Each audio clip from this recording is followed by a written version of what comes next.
Back in the 16th century, the world was ruled by men. That was just the way it was. Kings held all the power, and a woman's job? Well, it was to marry, obey, and most importantly, produce a male heir. But one woman was about to shatter all of that. This is the story of a queen who was never even supposed to rule, who got handed a kingdom in chaos, and who, against every single odd, forged a golden age, all by herself. Right, so let's just jump straight into it, because this is the real puzzle of Elizabeth's life, isn't it? She started with basically nothing. No legitimate claim, no clear path to the throne, and a childhood that was just one dangerous situation after another. So how on earth did she not only survive all that, but end up becoming one of England's most legendary monarchs? Well, that's exactly what we're going to unpack. To really get who the queen was, you have to first understand the kid she used to be.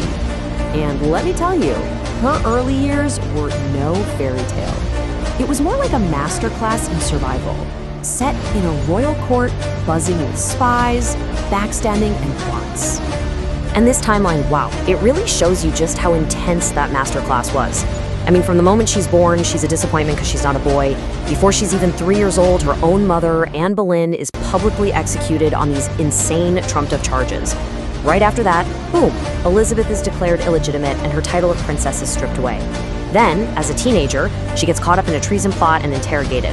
And if that wasn't enough, her own half-sister, Queen Mary, throws her in the Tower of London. Literally every step of her childhood was a life or death gamble.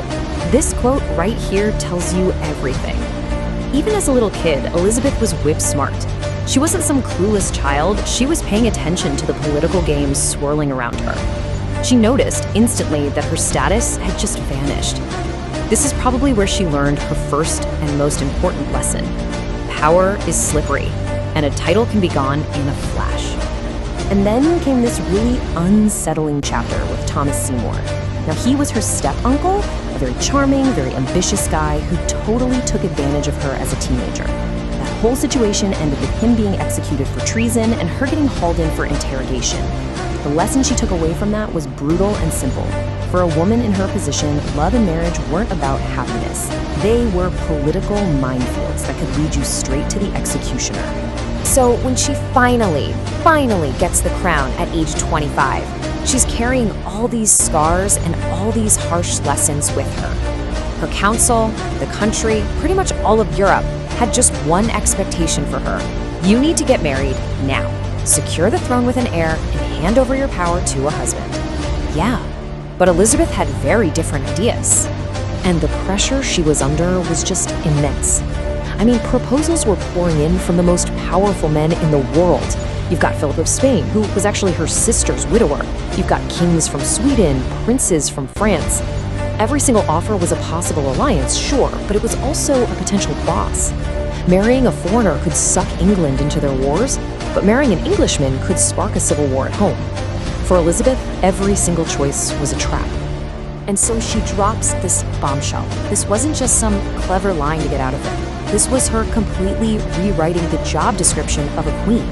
She was basically saying, I'm not going to be a wife to some king. I'm going to be a mother to my country. It was a brilliant move that absolutely nobody saw coming. So this idea of the Virgin Queen, it wasn't just a nickname, it was a brand. It was her whole political identity, carefully built from the ground up. By staying single, she kept all the power for herself. No husband could come in and tell her what to do. Plus, she could use the possibility of marriage as a diplomatic weapon for decades, playing one suitor off another. But most importantly, it created this powerful myth. She didn't belong to any man, she belonged only to England. But, of course, this image she built so carefully was about to face the ultimate test. King Philip of Spain. One of those powerful suitors she turned down basically decided that if he couldn't marry the Queen of England, he would just conquer her instead. And that decision led to what could have been England's end, the invasion of the Spanish Armada. And let's be real here, England was the total underdog. Spain had the invincible fleet, this massive, terrifying force built for one thing, conquest. The English Navy, it was smaller, scrappier, and a lot of its ships were just merchant vessels that had been quickly converted for war. On paper, this wasn't a fair fight. England's goal was just to survive. This is the moment she becomes a legend. She puts on a suit of armor, gets on her horse, and rides out in front of her troops to give one of the greatest speeches in history. She takes the biggest prejudice of the time, that she was just a woman, and she owns it, flips it, and turns it into her greatest strength. In that speech, she wasn't just their queen, she was their warrior. And then the unbelievable happens. They win. It was a mix of smart English tactics, like sending burning ships right into the Spanish fleet to cause chaos, and a huge freak storm that people started calling the Protestant wind. That storm absolutely battered the Spanish ships. For the English, it felt like nothing less than a sign from God that they were on the right side. That victory changed everything. It cemented Elizabeth's power like never before, and it was the launchpad for her final mythic persona, Gloriana, this almost godlike queen who had saved her people. This is where she starts building the legacy that we remember today. And this portrait is the perfect example of how she did it. I mean, look at this thing. It's not just a painting, it's pure propaganda. It's a masterclass in branding. See her hand resting on the globe? That's England's new global ambition. She's covered in jewels to scream wealth and power.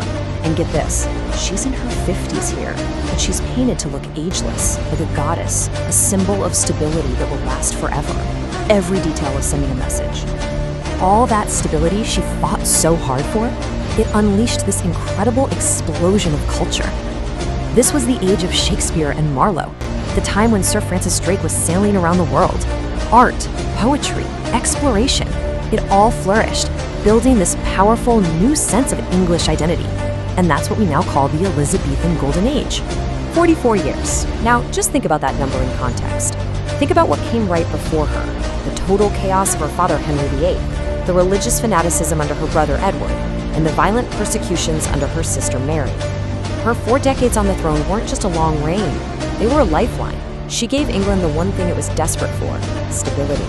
But, and this is a big but, that stability, that golden age, it all came at an incredible personal price.